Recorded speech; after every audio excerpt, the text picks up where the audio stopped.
So previously we have done pretty simple examples now. Now let's try something that we combine two or more rules at the same time to see how it works. So the first one, assume we have a function x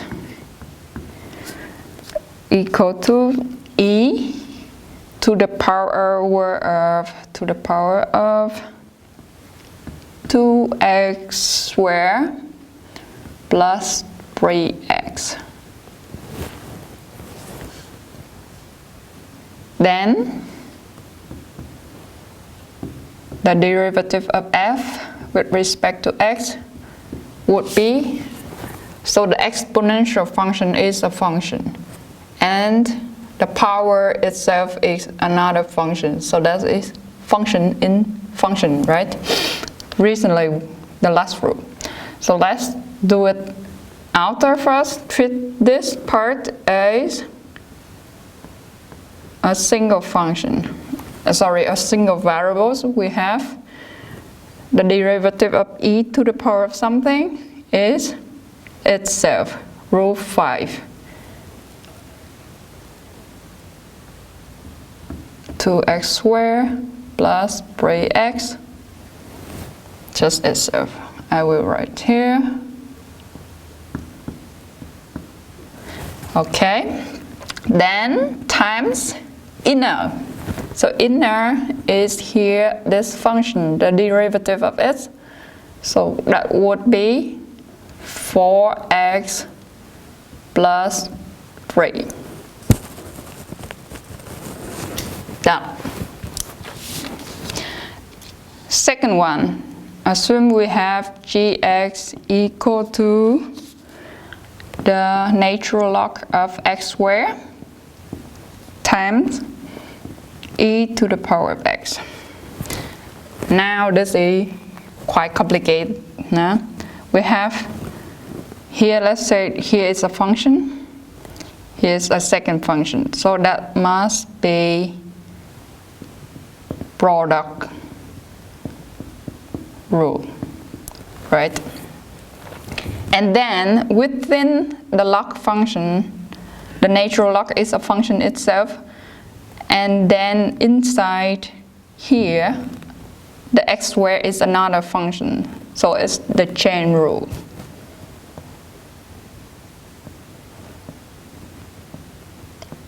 Chain rule. Let's do it step by step. We treat that as just one function of one variable. So, sorry, not f anymore.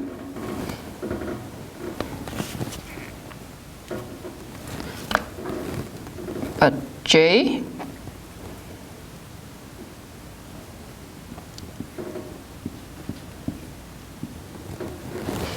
So the derivative of the first function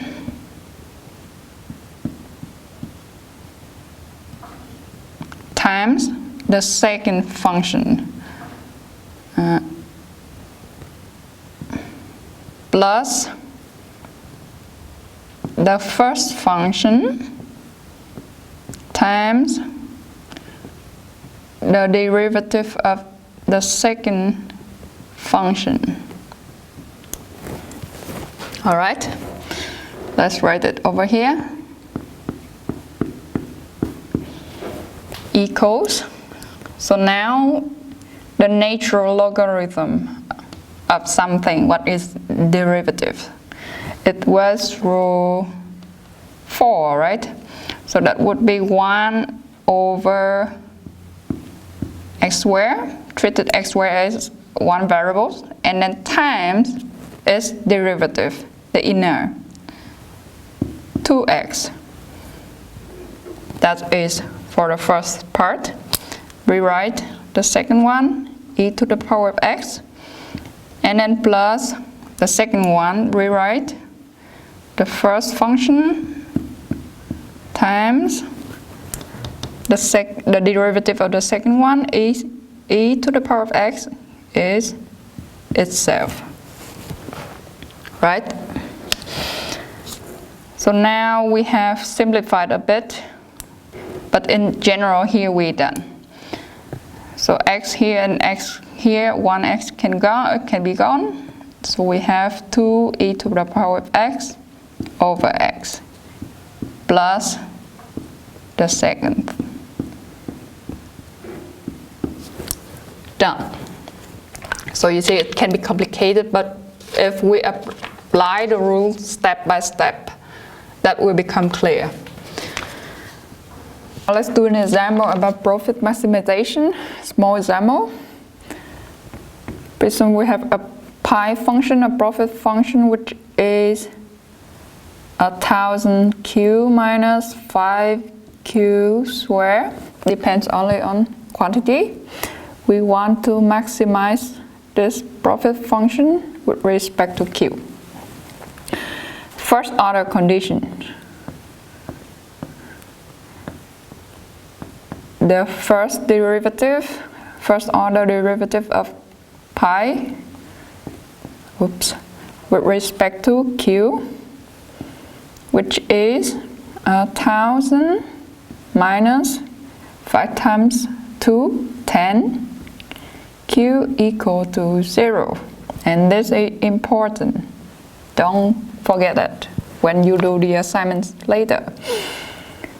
That means we can put 10q to the other side, equal 1000, and that means q equal 100. But here actually q start, because that's the maximizing point. However, that is not done, right? We have to check the second order condition.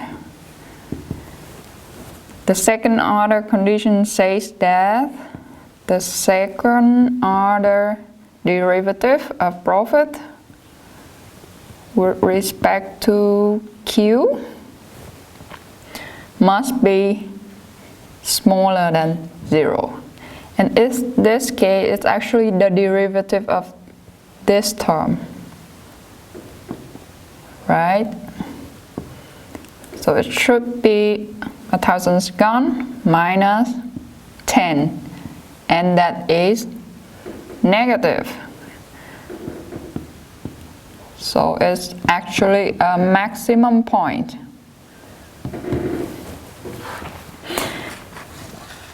So now if we plug this quantity into the profit function, we will arrive to the maximized profit level.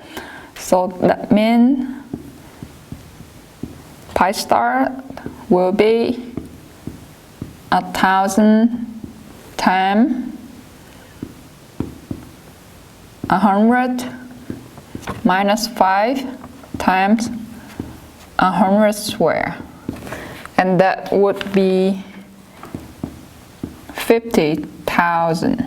So you can check that on yourself. So we can already draw the profit function here, something like this.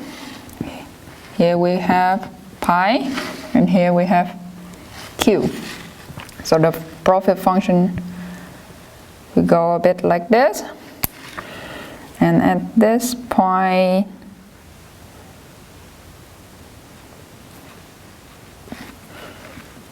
it will be the pi start equal to